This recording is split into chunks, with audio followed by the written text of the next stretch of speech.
우리 김상훈 권사님 차량 주차위원으로 수고하시고 이번에 신청 권사님이 되셨는데 장모님께서 별세하셔서 이대 서울병원에서 장례 예식이 진행되고 있습니다.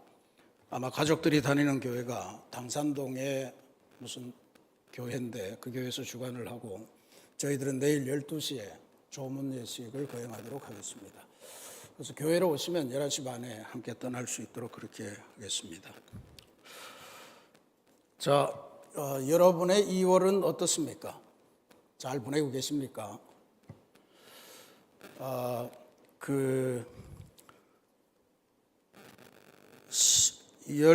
1년 12달의 배치, 이게 역사를 굉장히 길게 오면서 이런 12달이 이제 생겨나게 됐는데 사람들이 아마 그랬을 것 같아요. 살다 보니 계속 시간이 가는데 뭔가가 반복되는 것 같다.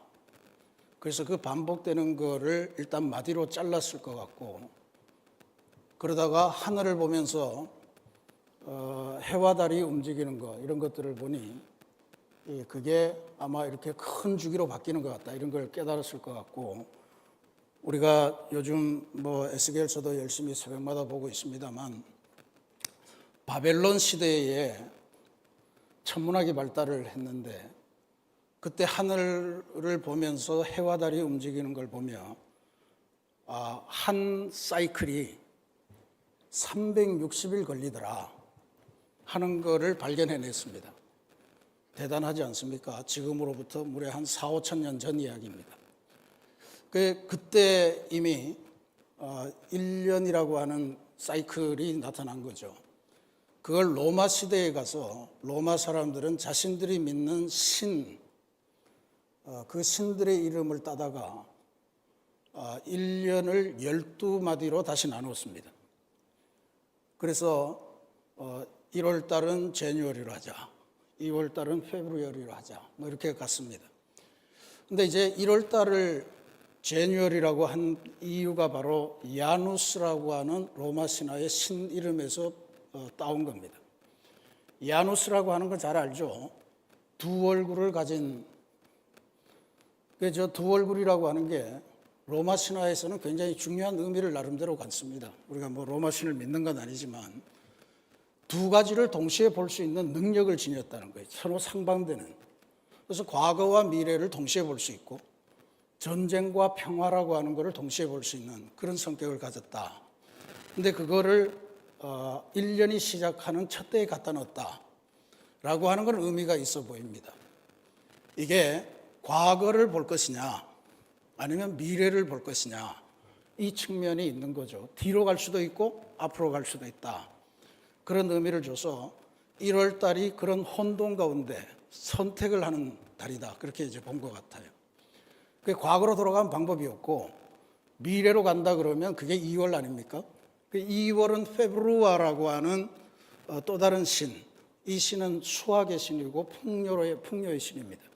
근데 그 수학을 이루는 기본 단위가 깨끗하게 태워서 정화하는 것. 우리도 1월달 정월 대보름 되면 막 태우잖아요. 들판도 태우고. 그러니까 불필요한 것들을 다 태워 없애고 병균도 태워 없애고 그리고 새롭게 정화된 몸으로 새 출발하는 것. 그게 2월이다, 이렇게 본 거예요. 그래서 1월과 2월을 보면 앞으로 갈 건가 뒤로 갈 건가.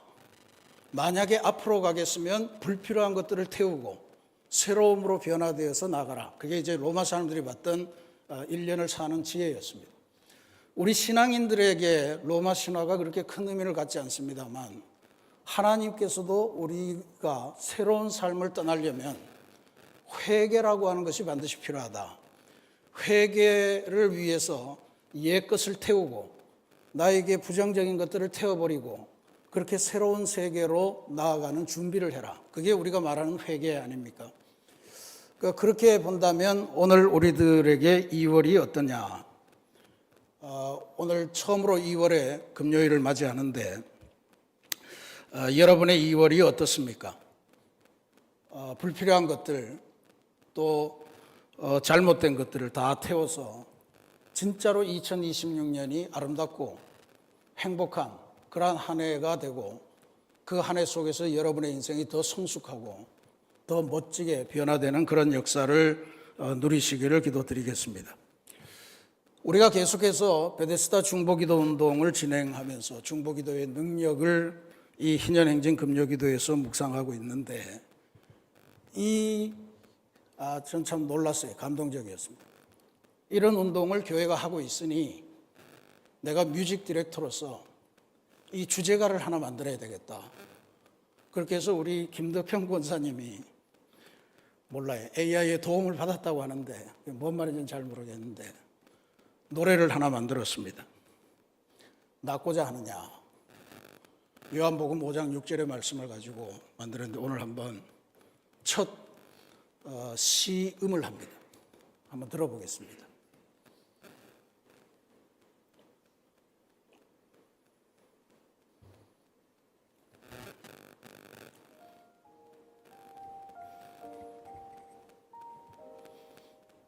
소리를 좀 올리셔야겠네요.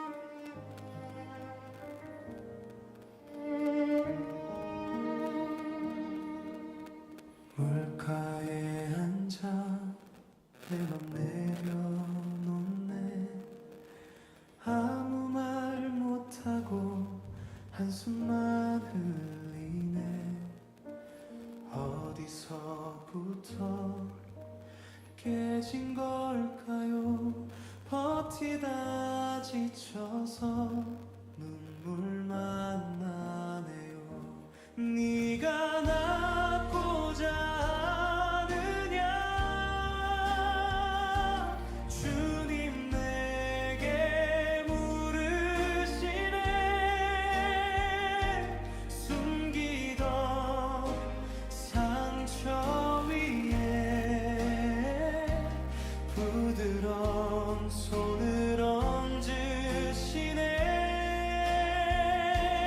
네가 낳고자 하느냐. 내 맘 깊이 들리네요. 작은 예란 말하니 눈물이 먼저 대답하네. 주님. 고개를 들어 당신을 봅니다. 흔들린 날들도 기억해 주시네. 아무도 몰라 감춘 그 밤을 당신만 조용히 곁에서 울었네. 네가 낳고자 하느냐. 주님 다시 물으시네. 두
괜찮습니까? 박수 한번 할까요? 저는 이거 몇 번 들으면서 38년 된 환자의 그 마음의 심경을 잘 파고 들어갔구나 싶었습니다. 고개 숙이고 그냥 아무 대책도 없는데 그냥 있는데, 그런 가사 기억나십니까? 흔들린 날들도 기억해 주시고 아무도 몰라서 그냥 숨겨두었던 그 옆에 주님이 와 계시네, 뭐 이런 세임이시고 좋았어요. 그래서 이거는 혼자 있을 때 생각하면서 부르면 좋겠다 싶었고요. 그 제가 너무 뭐라 그럴까요? 그러니까 5장 8절 일어나 내 자리를 들고 걸어가라 라고 하는 걸로 행진곡풍으로 하나를 더 만들어 달라고 그랬습니다. 그래서 우리 희년행진 기도회 때 박수 치면서 함께 할 수 있도록 그렇게 할 수 있는 찬송도 나오고, 그래서 오늘은 중보기도의 능력 중에 지붕을 뚫는 사랑, 환호를 일으키는 치밀한 중보기도라고 하는 제목으로 함께 주신 말씀을 가지고 우리가 도대체 중보기도를 어떻게 해야 될까 하는 것을 생각해 보려고 합니다. 요즘 우리 안에 사고가 많고 긴급하게 생긴 질병도 많습니다. 우리 김철현 권사님, 또 김한율 권사님, 이런 분들 위해서 특별히 기도해 주시길 바라는데요. 질병이라고 하는 거가 사실 사람을 굉장히 외롭게 하고 위축되게 하고, 그래서 결국 절망하게 만드는 요소가 분명히 있습니다. 병이 주는 고통도 아프지만 병으로 인해서 파생되는 그게 사실 엄청나죠. 대인기피증 같은 거 생기고요, 내면으로 우울증 같은 거 생기고, 그런 상황에 우리가 흔들리기 마련입니다.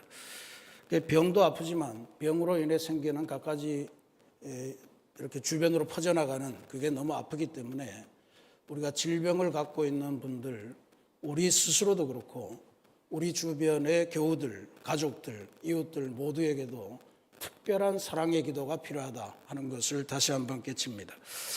그래서 질병에 걸려서 아픈 것도 아픈 건데 그들이 고립된 섬에 살고 있는 것 같은, 지금 노래에서 보시듯이 정말 아무도 나의 아픔을 알아주지 않는 그러한 상황에 처해 있는 그러한 상황은 우리가 헤쳐나가야 될 거다 하는 그런 생각을 갖습니다. 그렇게 보면 병자, 그래서 제가 환우라는 표현을 썼는데 이것도 뭐 좋은 표현인지는 잘 모르겠습니다. 환우들에게 있어서 중보기도라고 하는 것은 고립된 섬, 그것하고 바깥 세상하고 연결시키는 사랑의 다리다. 좀 그렇게 표현을 해보고 싶습니다. 우리가 2026년에 지향하는 생명을 품는 성도라고 할 때 제일 중요한 게 우리가 받은 생명의 은혜를 함께 나누자는 거잖아요. 그래서 그 생명을 품고 우리가 품은 그 사람들에게 우리가 누렸던 생명의 기쁨을 나누자는 건데, 중보기도를 환우들을 위해서 한다고 할 때 환우들의 질병으로부터의 해방도 중요하지만 환우들이 갖고 있는 그 위축, 환우들이 갖고 있는 그 고립감, 환우들이 갖고 있는 그 우울감, 이런 것들로부터 그들이 사회생활을 회복할 수 있도록 만들고 신앙생활을 회복할 수 있도록 만들어주는 사랑의 다리, 예수 그리스도의 다리, 이런 것들을 설치해 주는 것이 중보기도다, 그렇게 봅니다. 그래서 오늘 이 밤에 우리도 이 기도를 할 때 우리가 갖춰야 될 그러한 태도, 구체적인 기도의 방법, 이런 것들이 오늘 이 자기의 친구를 어떻게든 주님 앞으로 끌고 나가려고 했던 그 친구들의 사랑을 보면서 우리의 기도 방법을 한번 배워볼 수 있기를 바랍니다. 오늘 본문에 우리가 너무 잘 아는 이야기입니다. 중풍병자, 마비된 환자 아닙니까? 꼼짝을 할 수 없는 환자인데 그를 예수님께로 데리고 온 4명의 친구들의 이야기입니다. 우리 이미 잘 아는 이야기죠. 이들은 환우를 위한 중보기도자가 갖춰야 될 가장 완벽한 모델을 우리들에게 보여준다, 그렇게 볼 수 있습니다. 제일로 중요한 거는요, 환우, 그러니까 사랑하는 이가 병으로 인해서 무력해지는 그 무력함을 나의 책임으로 여기는 마음, 이거 뭐 공감의 능력 이렇게 표현할 수도 있을 것 같은데요. 중풍병자는 마비된 환자, 스스로 움직일 수 없는 사람입니다. 근데 친구들은 너 이제 끝났어, 너 기적이나 기다려 라고 그냥 내버려 두지 않습니다. 비난하지도 않고 방관하지도 않고. 욥의 이야기 보면서 진짜 슬픈 게 뭡니까? 친구의 이름으로 와서 친구의 모습을 하면서 위하는 척하면서 온갖 악담을 해대는 거잖아요. 너 그렇게 당할 만하니까 그렇게 지금 벌을 받고 있는 거야. 뭐 이런 이야기 계속 하는 거 아니에요. 그러니까 우리가 환우들을 신방하고 할 때도 사실 조심해야 됩니다. 그래서 그러한 상황 속에서 친구의 아픔에 비난이나 정죄나 이런 것 없이 그의 아픔을 나의 아픔으로 끌어안는 것, 그게 아마 이 친구들에게서 배울 가장 중요한 내용이다, 그렇게 볼 수 있습니다.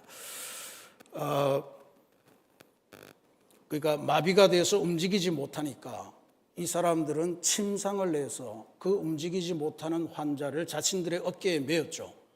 이것만큼 귀중한 노동이 없다, 이렇게 봅니다. 주님께서 진짜로 칭찬을 하셨잖아요. 그들의 믿음을 보시고, 그렇게 나오지 않습니까? 진짜로 거룩한 노동이다. 우리 살면서 이런 생존을 위한 노동 말고 내 죽어가는 친구, 내 어려운 친구들, 우리들의 이웃을 위해서 얼마나 거룩한 노동을 많이 하고 계십니까? 이 사람들에게서 그걸 배워야 되리라, 그렇게 봅니다. 그 다음으로는 단순히 아픔을 느끼는 공감만으로 되지 않는 게 치유로 나아가는 과정에 놓인 장애물, 그거를 분명하게 보고 그거를 걷어낼 수 있는 용기와 지혜를 가졌다라고 하는 것들이 대단히 소중합니다. 사실 지혜의 문제라만 볼 수 없습니다. 고쳐야 되겠다는 열정이겠죠. 그 열정이 있었기 때문에 지혜가 나타난 것이다, 이제 그렇게 볼 수 있는데, 지금 여기에 보면 사람들이 너무 많아서 도저히 주님께로 나아갈 길이 막혀 있는 그런 상황입니다. 사방을 아무리 둘러봐도 나의 도움이 어디에서 올까? 천지를 지으신 여호와에게서로다 하면서 산을 둘러봤던 그 시인처럼 주변을 둘러봤습니다. 주변을 둘러보고, 뭐 우리는 잘 모르지만 이거 성서 주석 아는 사람들은 이스라엘 사람들의 그 지붕, 옥상이라고 하는 거는 오늘 우리는 방수 문제 때문에 다 틀어막고 살지만 그때는 지붕에서부터 내려와서, 기억하시죠?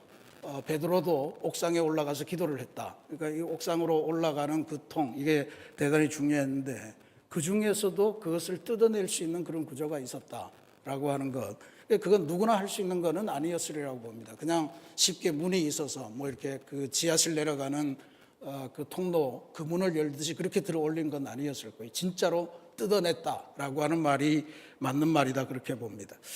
그래서 그 거대한 인파에 굴하지 않고 인파를 넘어서 주님께로 이 친구를 어떻게 연결시킬까라고 하는 것들을 연결돼야 된다라고 하는 그 열정, 연결시켜보자, 주변을 살피는 그 상황 판단, 뭐 이런 것들이 중보기도를 하는 사람들에게 대단히 소중하다. 그 치밀함, 간절함, 지붕을 뚫는 사랑, 뭐 이런 것들이 이 친구들에게서 우리가 배워야 될 것이다, 그렇게 봅니다. 최근에 작고한 어떤 지도자 한 분이 있는데 인생의 3가지 실이 중요하다, 그렇게 표현을 했습니다. 그걸 보고 제가 그런 원칙을 갖고 사는 사람은 참 훌륭하구나, 그런 생각을 가졌는데, 첫 번째 실은 진실입니다. 참된 것을 쫓아가야 된다. 두 번째 실은 성실입니다. 진실이 좋다고 게으르면 안 된다, 이거죠. 정말로 열심히 쫓아가야 된다. 세 번째 실은 절실입니다. 진짜로 간절하게 이 진실이 이루어져야 된다라고 하는 그 열정을 가지고 세상을 살아야 된다. 그래서 3실에 의존해서 나는 살았다, 뭐 이제 그렇게 이야기하는 거 들었습니다. 진실, 성실, 절실, 이게 중보기도를 하는 우리들에게도 대단히 소중한 그러한 덕목이다라고 하는 걸 배우게 됩니다. 그래서 오늘 이 밤에 우리가 중보기도를 하는데 도대체 어떻게 해야 될 것인가 하는 것을 한번 배워보도록 하겠습니다. 첫 번째는 환우에 대한 공감입니다. 병든 분들은 말씀드렸듯이 통증보다도 훨씬 더 심각한 영적인 아픔을 갖고 있습니다. 대부분 신방을 해보면 하나님이 내게 왜 이러시는 걸까요? 이런 걸 가장 많이 묻습니다. 그 이야기는 뭡니까? 하나님이 나에게서 얼굴을 돌리셨다. 하나님은 왜 나를 버리시는 걸까? 하나님은 나를 전혀 관심이 없으시다 라고 하는 것 때문에 절망합니다. 이 영적인 고립감이라고 하는 것이 정말 말로 할 수 없는 그런 괴로움이죠. 나을 수 있다는 희망도 없애버리고, 그리고 도무지 어떻게 살아야 될지 모를 막연한 우울감, 그래서 점점 위축되고 아픈 그런 현실을 살아갑니다. 근데 이런 상황에서 무턱대고 가서 괜찮아, 다 괜찮아질 거야, 염려 마, 하나님이 계셔, 뭐 이런 이야기 섣부르게 한다고 그래서 그게 괜찮아질 리가 없으니까. 너야 지금 건강이 좋으니까 괜찮다고 이야기하지, 이게 반발이 올 거다 말이죠.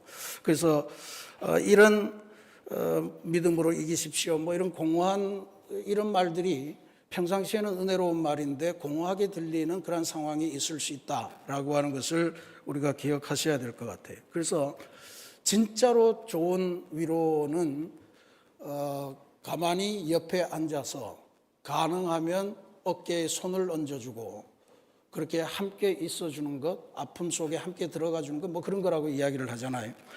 그래서 아마 우리가 그걸 영적으로 해석을 하면 그가 가질 법한 영적인 무기력, 영적인 배신감, 이런 것 속에 우리가 함께 들어갈 수 있어서 그가 가질 법한 하나님에 대한 두려움, 원망, 뭐 이런 것들을 주님 앞에 그대로 나열하면서 주님, 이런 상황에서는 어떻게 해야 될까요? 제가 무슨 이야기를 해야 저이에게 진짜로 주님이 전달될까요? 라고 하는 지혜를 구하는 기도가 먼저다라고 하는 생각을 가질 수 있습니다. 그의 마음이 되어서 기도하면서 준비하는 것, 이게 제일로 중요한 중보기도의 첫 출발이다, 그렇게 볼 수 있습니다. 다음으로는 환자의 상황을 세밀하게, 만약에 우리가 의사라고 치면 해부하는 그 열정까지도 가져서 그것을 함께 들어보는 게 중요합니다.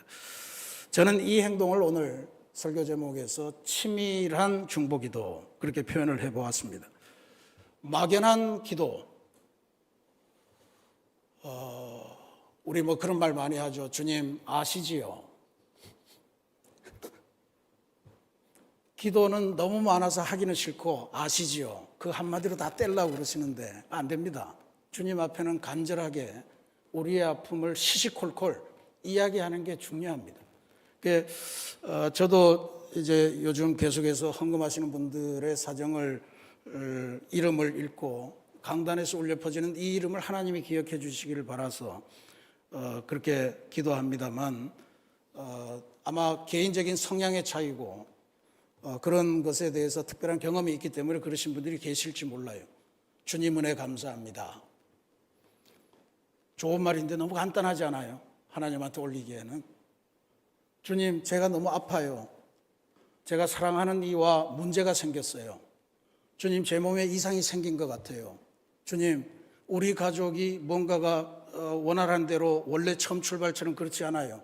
이런 구체적인 기도가 저는 힘이 있다고 보고요. 구체적인 기도에 간절함이 배어 있다, 그렇게 봅니다. 어떤 시인도 마음이 사무치면 거기에 꽃이 핀다 그랬거든요. 사무치는 마음, 그게 하나님에게 전달되는 게 제일 좋은 기도가 아니겠나, 그렇게 생각을 합니다. 물론 개인의 스타일이 있기 때문에 그대로 다 안 하셔도 됩니다만, 간절함이 묻어 있나, 내가 올리는 기도 제목에 간절함이 담겨 있나, 구체성이 담겨 있나, 이런 것들은 우리가 한번 성찰을 해 보셔야 되리라, 그렇게 봅니다. 그런 의미에서 환우의 병명, 환우의 그 병이 어떻게 나을 수 있는가 조사해야 됩니다. 수술을 받으면 되나? 수술 받아서 부작용은 없을까? 뭐 이런 것들도 우리가 의사는 아니더라도 도대체 얼마나 하면 될까? 또 옆에서 간병하는 가족들은 얼마나 지칠까? 그런 상황 속에서 우리의 기도가 점점 범위를 넓혀가면서 점점 세부적으로 들어가는 그런 역사가 나타나리라고 봅니다. 하나님께서는 우리들의 이 정교하고 치밀하고 간절한 간구에 역시 정교하게, 치밀하게 아주 구체적으로 응답하시는 그런 은혜를 베푸시리라 저는 그렇게 확신합니다. 마지막으로 이 환우에게 제일로 필요했던 것, 이 친구들은 알았어요. 우리는 다 모르지만 얘가 마비됐다는 것도 알고 괴로워한 것도 알고 정말 집에서 꼼짝 못하고 안 나가려고 하고 사람 안 만나려고 하는 건 아는데 지금 오신 그분, 문 앞에 수많은 사람들이 대기하고 있는 그분에게만 앞에만 인도하면 그분이 알아서 하실 것이다 라고 하는 믿음을 가졌던 거예요. 이거를 신학적으로 유식한 말을 쓰면 믿음으로 견인한다 그렇게 표현을 합니다. 믿음의 견인. 중보기도의 목적이라고 하는 것은 내가 내 손에 능력이 있어서 내가 얘를 낫게 하겠다 이게 아닙니다. 우리는 아무것도 할 수 없으나 내가 알고 있는 유일한 치유 방법, 주님께서 얘를 만나주시는 것, 그것까지가 내 기도의 목적이다라고 하는 것을 깨치셔야 됩니다. 그래서 환우를 예수님의 말씀 앞에 세워가는 것, 그게 제일 중요한 거죠. 그리고 예수님께서 말씀하시니 되는 거 아닙니까? 예수님께서 말씀하시니 물이 변화에 포도주는 오늘 찬송하잖아요. 예수님께서 말씀하시니 네 죄사함을 받았느니라. 예수께서 말씀하시니 일어나 걸어가라 라고 하는 이 말과 더불어 이 친구는 마비 상태에서 뚫고 들어가서 해방을 입고 걸어 나오는 위대한 역사를 체험한 거예요. 주님의 통치가 환우의 육체와 영혼을 장악하도록 돕는 것, 그까지 인도하는 것, 그게 우리 중보기도의 위대한 역사입니다.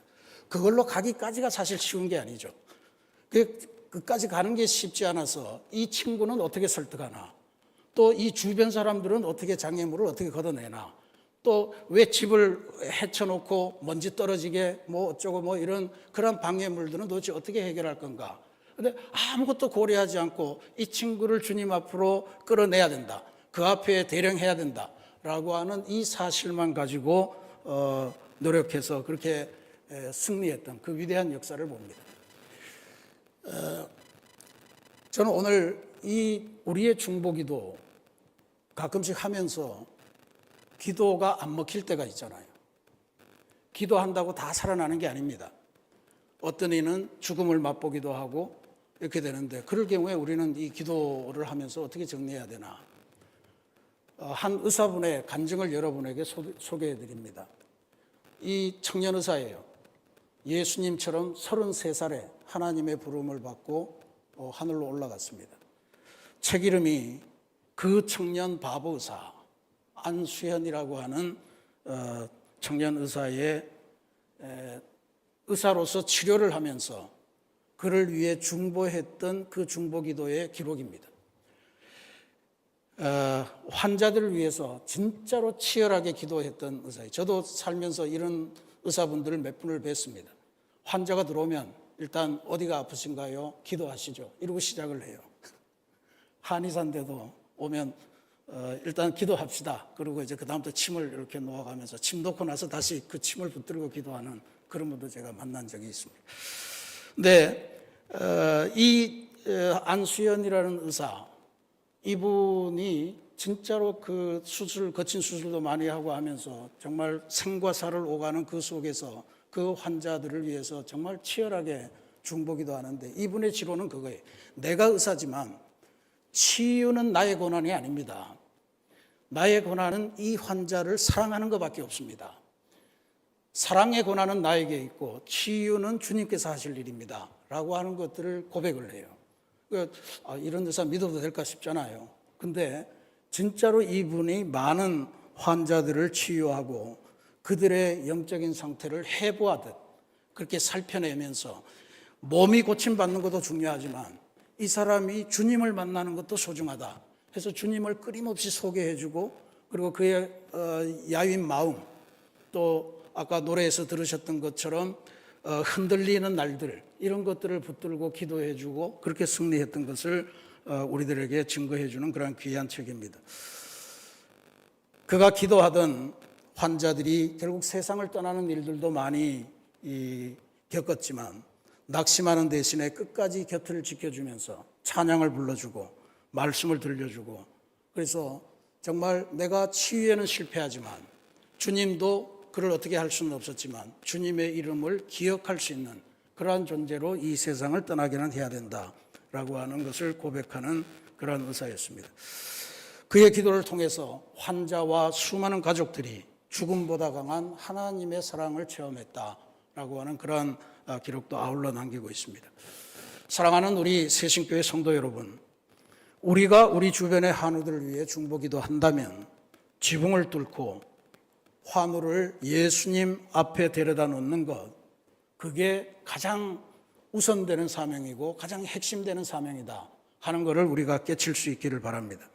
사실 그렇게만 한다면 우리는 중보기도자로서의 사명을 완수한 것이다, 그렇게 볼 수 있습니다. 이게 우리가 마품위를 정하고 마품위를 주님 앞에 어떻게든 데리고 와야 되겠다, 내가 커피를 사주는 것도 함께 어디를 데려가고 하는 것도 다 그거 하려고 하는 거 아니에요.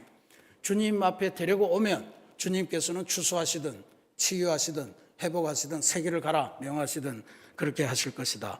침상에서 일으키실지 아니면 주님의 품으로 안으실지 하는 것은 주님의 주권에 속하는 영역이다라고 하는 것을 우리가 기억하시고, 기도해봤자 안 되던데 이런 이야기는 이제 접고 오로지 주님 앞에 데려다 놓는 그것으로 우리의 사명을 감당하는 역사가 있어야 될 줄로 믿습니다. 우리는 사실 함께 이 하늘 가는 길을 연약한 인간으로 걸어가는 존재들이거든요. 우리가 그분의 결과에 대해서 책임을 질 능력이 없는 존재들입니다.